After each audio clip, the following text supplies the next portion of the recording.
Okay, so the first thing we're going to do is write down the quadratic formula up here at the top. So x is equal to opposite b plus or minus the square root, which goes all the way across, b squared minus 4ac all over 2a. So there's the quadratic formula that we're going to apply throughout these whole process of notes. So the steps are up here that we can refer back to if you guys need additional help. So starting off, we're going to start down here with number 1. So first we're going to identify our a, b, and c because our equation here is already in our standard form. So our a value is 1, it's what's in front of that n squared. Our b value is 2, and our c is -8. So now what we're going to do is plug it in the quadratic formula. So x is equal to opposite b, so that means I'm going to change the sign of my b, plus or minus the square root, and we're going to use parentheses here, b squared minus 4 times my a is 1 times my c is -8. All over, that's got to go all the way across what we've put in our numerator, 2 times my a value of 1. So now I'm going to type in my calculator this radical. So I'm going to hit second x squared to get my radical. Parentheses 2, make sure you use your parentheses or it will calculate something wrong. Minus 4, parentheses 1, parentheses -8.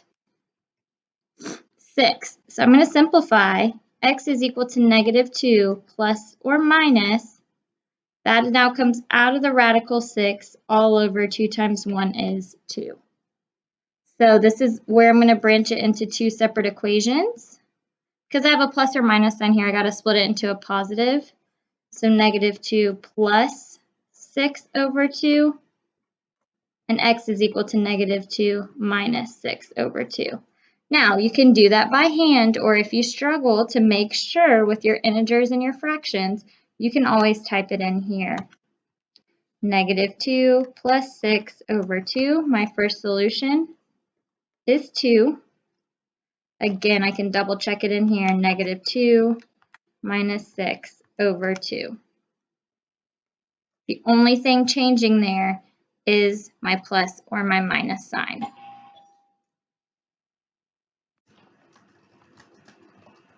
Okay, so the next thing we're going to figure out is the discriminant of the quadratic. So if you look up here, the discriminant is talking about how many solutions the quadratic will have. So this should look familiar. This is coming from what is underneath the radical that we looked at on the front side of the quadratic equation. So by number of solutions, if you think of a quadratic on a graph,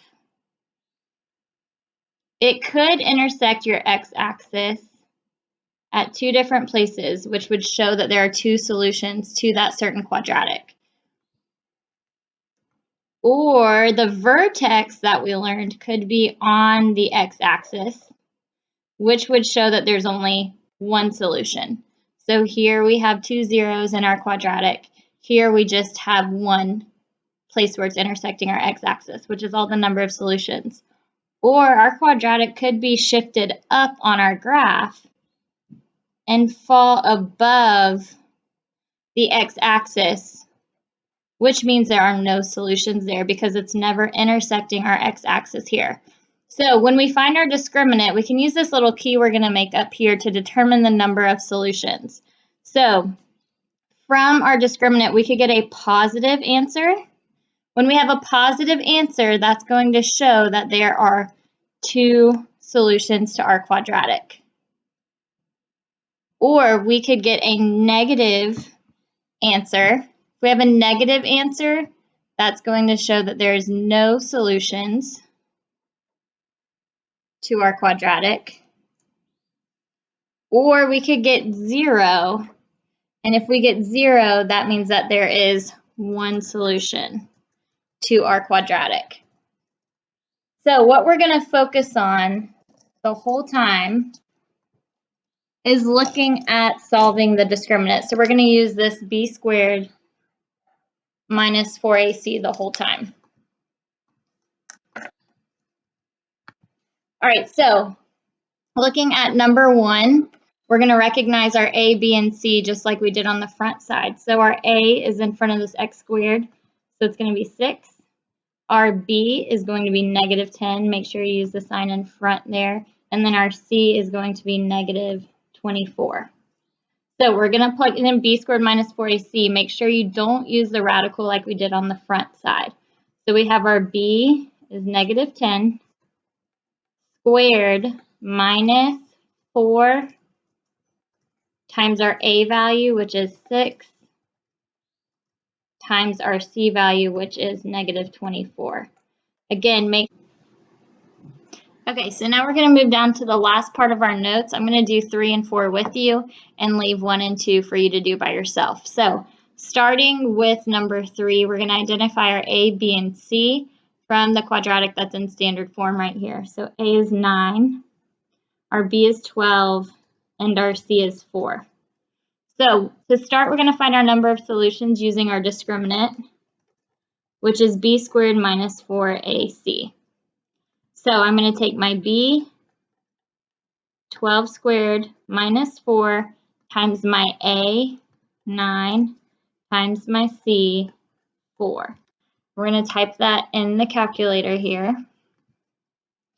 So we have 12 squared minus 4 times 9 times 4, which gives us 0. So if you looked back at the top of your notes, when we found that the answer to the discriminant was 0, that means you have 1 solution. So let's prove that down here where it says solution. So now we're going to actually take our quadratic formula and plug in our a, b, and c from right here. So x is equal to opposite b plus or minus the square root of b squared, use your parentheses, minus 4 times a times c all over 2 times a.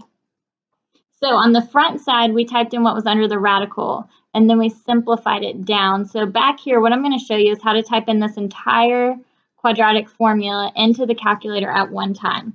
So we're going to start with our n over d, our fraction button right here. And we're going to type in negative 12. And we're going to start with the plus. So just hit your plus sign. Hit second x squared to get your square root. Parenthesis 12 squared minus 4 times 9 times 4 all over 2 times 9.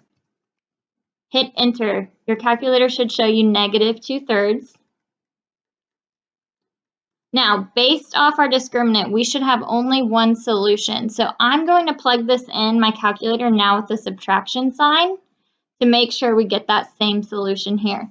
So you can do that by copy and pasting. So we're going to scroll up in our calculator. If you look at my calculator screen, now the whole quadratic we entered is highlighted. Hit enter, it copy pastes it down onto our screen. Use this left arrow to navigate back in your equation. And we're going to change the plus sign to a subtraction. Hit enter, and we still got negative 2/3. So we know that is correct. So our solution is negative 2/3. And we can always hit this double arrow button right here above enter to convert it to our decimal if we need our answer in decimal form. So we have our one solution to the quadratic. Okay, now I'm going to move to number 4, and let's do this one together. So we're going to do the same thing and start by identifying our a, b, and c. So our a is 10, our b is 2, and our c is 6. So we're going to start with the discriminant, b squared minus 4ac. And we're going to plug in our numbers. Our b is 2 squared minus 4 times our a of 10 times our c of 6. So get your calculator and we're going to type it in here. So we have 2 squared minus 4 times 10 times 6. We get negative 236. If you look back up in the key that we made in the previous section of our notes, you saw that a negative discriminant means that there is no solution to the quadratic. So if we have a negative discriminant, we have no solution and this question is finished. So now go ahead and go back, and I want you to complete 1 and 2 above and then check it with the answer key.